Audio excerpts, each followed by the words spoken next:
Peraturan desa tentang kelola kawasan laut Saponda tidak begitu saja diterima oleh masyarakat Saponda.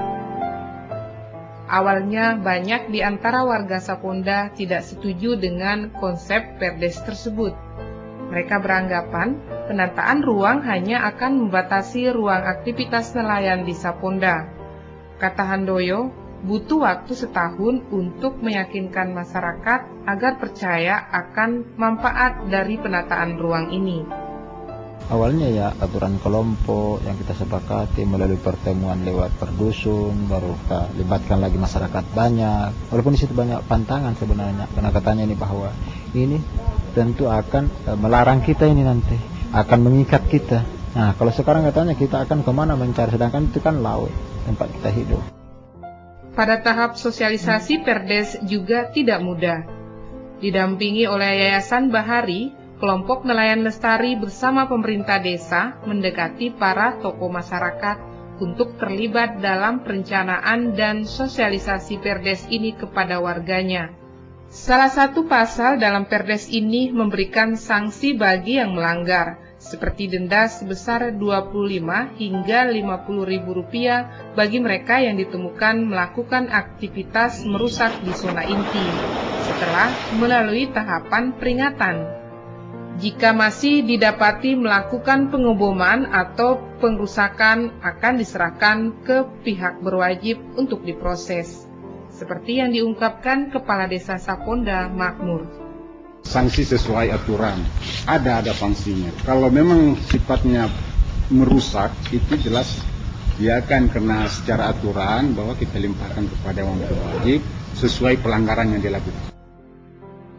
Rustam warga Saponda pernah ditunjuk sebagai pengawas pelaksana Perdes ini selama setahun. Ia juga kelompok nelayan lestari. Penunjukan Rustam sebagai pengawas laut karena rumahnya tepat berhadapan dengan zona inti sehingga mudah untuk mengawasi aktivitas di zona ini. Kan ini kita zona inti, kita tutup untuk aktivitas nelayan. Kalau ada yang kita memancing itu ini hari, mudah-mudahan besok jangan terulangi.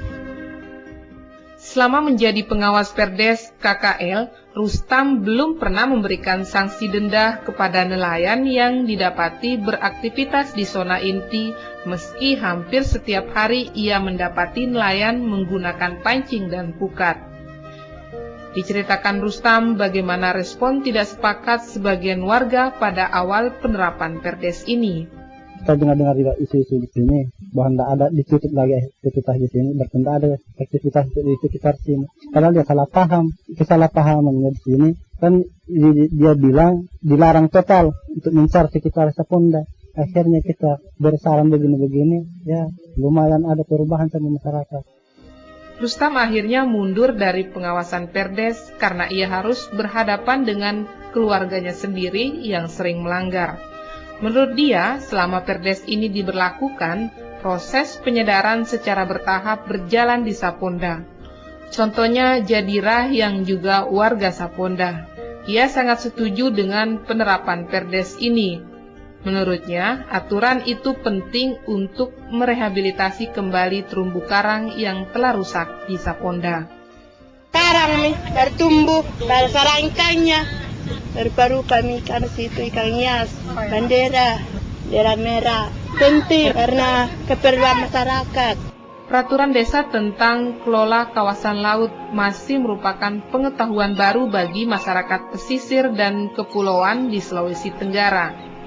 Sebagai perbandingan, Desa Bajo Indah yang letaknya tak jauh dari kota Kendari dan wilayah lautnya bersebelahan dengan Saponda baru mengetahui adanya sistem kelola kawasan yang dituangkan dalam peraturan desa.